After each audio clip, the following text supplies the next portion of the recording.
என்னோட கேள்வி என்னன்னா, நம்ம கிட்ட இருக்கிற முக்கியமான பொருள்ல நகையோ பணமோ தொலைஞ்சிருச்சுன்னா அது கிடைக்கணும்ன்றதுக்காக அல்லாஹ் கிட்ட நான் தர்மம் செய்யறேன் வைக்கிறேன்னு கேட்கலாமா கேட்க கூடாதா? அதாவது சகோதரியோருடைய கேள்வி என்ன அப்படின்னா, இப்ப நம்மளுடைய ஏதாவது ஒரு முக்கியமான ஒரு பொருள் வந்து காணா போயிருது. ஒரு 10 பவுன் செயின் வச்சிருந்தாங்க, எங்கேயோ விழுந்துருச்சு, காணா போயிருச்சு. அல்லது ஒரு 5 லட்சம் ரூபாய் பணம் வச்சிருந்தாங்க, எவனோ தூக்கிட்டு போயிட்டாங்க.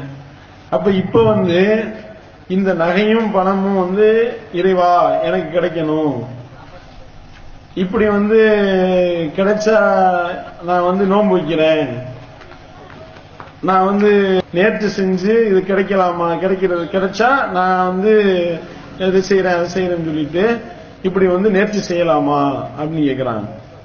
இந்த நேர்ச்சியை பொறுத்த வரைக்கும் நபிகள் நாயகம் ஸல்லல்லாஹு அலைஹி வஸல்லம் அவர்கள் தெளிவுபடுத்தி இருக்கிறாங்க. அதாவது வந்து நேர்ச்சியும் நம்ம செஞ்சுட்டா அதை நிறைவேற்றி ஆகணும். ஆனா நேர்ச்சி செய்யறதுனால, ஒரு விஷயத்தை நேர்த்திக்கடனா வச்சுக்கிட்டு நம்ம நேர்ந்துக்கிறதுனால நடக்க இருக்கக்கூடிய அந்த நிகழ்வுல எந்த ஒரு மாற்றமும் ஏற்படாது நபிகள் நாயகம் ஸல்லல்லாஹு அலைஹி வஸல்லம் சொல்லிட்டாங்க. இப்ப ஒருத்தவர் வந்து எனக்கு வந்து ஒரு ஆண் குழந்தை பிறந்தால் நான் வந்து அல்லாஹ்வுடைய பாதையில ஒரு 1 லட்சம் ரூபாய் செலவு பண்றேன்னு சொல்றாருன்னு நேர்ச்சை பண்றாரு. இப்ப குழந்தை பிறந்துருச்சு, இப்ப 1 லட்சம் ரூபாய் இவர் கொடுக்கணும், அப்படிதானே? இவர் நேர்ந்துகிட்டதுனாலதான் அது பிறகுதா அப்படின்னா அப்படி கிடையாது. அல்லாஹ் என்ன எழுதி வச்சிருக்கானோ அதுதான் நடக்கும். நேர்ச்சையினால அது நடக்கலன்ட்டாங்க ரசூல் ஸல்லல்லாஹு அலைஹி வஸல்லம் அவர்கள். நேர்ச்சையின் மூலமா என்ன நடக்கும் அப்படின்னா, கஞ்சனிடத்தில் இருக்கக்கூடிய பணம் வெளியே வரும்ட்டாங்க. 1 லட்சம் ரூபாய் கொடுக்க சும்மா போய் 1 லட்சம் ரூபாய் நீங்க வந்து தர்மம் கொடுங்கன்னு சொன்னா கொடுப்பானா? காணா போன ஒரு பொருள் கிடைச்சிட்டா 1 லட்சம் ரூபாய், 10 லட்சம் ரூபாய் இறைவா 10 லட்சம் ரூபாய் தூக்கிட்டு போயிட்டாங்க, கிடைச்சிச்சுன்னா 1 லட்சம் ரூபாய் உனக்கு அப்படின்னு. இப்ப வந்து நேர்ச்சை கிடைச்ச உடனே ஒரு 1 லட்சம் ரூபாய் அவர் கொடுப்பாரு. அப்ப கிடைக்கணும் நல்லா ஏற்கனவே நாடிதான் வச்சிருக்கிறான். இந்த 1 லட்சம் ரூபாய் வர வைக்கிறதுக்கு இந்த நேர்ச்சை, அவ்வளவுதான்.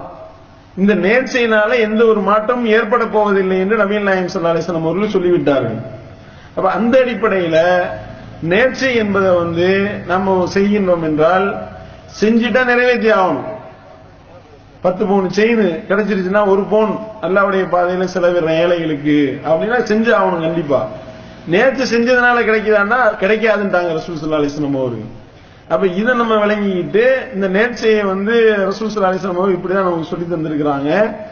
ஆனா அதே நேரத்துல எது சிறப்பு அப்படின்னா, ஒரு காரியம் நமக்கு நிறைவேற வேண்டும் என்றால் நல்லறங்களை நம்ம முன்னாடியே செய்யலாம்.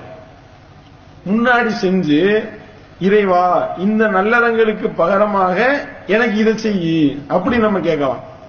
அது மார்க்கத்துல ரசூல் ஸல்லல்லாஹு அலைஹி வஸல்லம் அவர்கள் காட்டியிருக்கிறாங்க. அதாவது இதுதான் சிறப்புக்குரியது. நேர்ச்சி செஞ்சு இறைவா எனக்கு இது நடந்தா நான் உனக்கு இது தருவேன்னா அதுவே வந்து அல்லாஹ் வந்து பார்கின் பண்ற மாதிரி வருதா இல்லையா? நீ வந்து போய் கடையில போய் ஒரு 2 கிலோ ஜீனி வாங்கிட்டு வா, உனக்கு ஒரு மிட்டாய் தர்றேன் அப்படின்ற மாதிரி. இது வந்து இந்த பிள்ளைங்களுக்கு வந்து வேலை வாங்குறதுக்காக செய்வோம்ல, அந்த மாதிரியான ஒரு இறைவனுக்கு வந்து ஒரு இது போற மாதிரியான ஒரு நிலை வர்றதுனாலதான் ரசூல் ஸல்லல்லாஹு அலைஹி வஸல்லம் சொல்லிட்டாங்க. இப்படி சொல்றதுனால ஒன்னும் நடக்க போறது இல்லைன்ட்டாங்க நபிகள் நாயகம் ஸல்லல்லாஹு அலைஹி வஸல்லம் அவர்கள் தெளிவுபடுத்திட்டாங்க. ஆனா அதே நேரத்துல அல்லாஹ்வுக்காக தொழுது, அல்லாஹ்வுக்காக நோன்பு வச்சு, பல நல்லறங்களை செஞ்சு, அல்லாஹ்வுடைய பாதை நிறைய தான தர்மங்களை செஞ்சு இறைவா என்னுடைய குழந்தைக்கு முடியல, இந்த நோயை நீ நிவாரணப்படுத்து, நான் இந்த நல்லறங்கள்லாம் ஏன் செஞ்சேன் தெரியுமா, உனக்காக நான் செஞ்சிருக்கேன், இந்த நல்லறங்கள்லாம் என்னிடத்திலிருந்து பொருந்தி கொண்டு என்னுடைய குழந்தைக்கு நீ நோய் நிவாரணத்தை கொடு, இப்படி கேட்கலாம். இது என்னது, நம்ம நல்லறங்களை செஞ்சிட்டோம், முதல்ல செய்து விட்டு அதை சொல்லி எல்லா இடத்துல கேட்கிறது.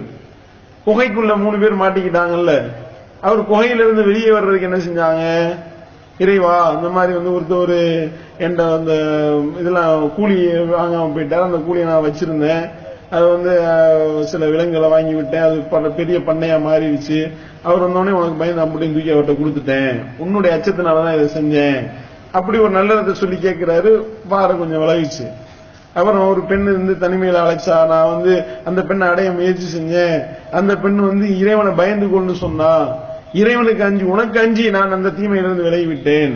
அப்போ அல்லாஹ் வந்து அதை ஏத்துக்கிட்டான், அவருடைய அந்த உல தூய்மையை, இறையச்சத்தை. இந்த மாதிரி இறையச்சத்தின் அடிப்படையில் நம்ம பல இபாதத்துகளை செய்து இதை வைத்து இறைவா எனக்கு இந்த இதை செஞ்சு கொடு அப்படின்னு நம்ம கேட்டோம்னா அல்லாஹ் வந்து அதுக்கு பொருந்தி கொண்டு நம்மளுடைய அந்த வழிகளை இலகுவாக்குவான், நம்மளுடைய சிக்கல்களை தீர்த்து வைப்பான்.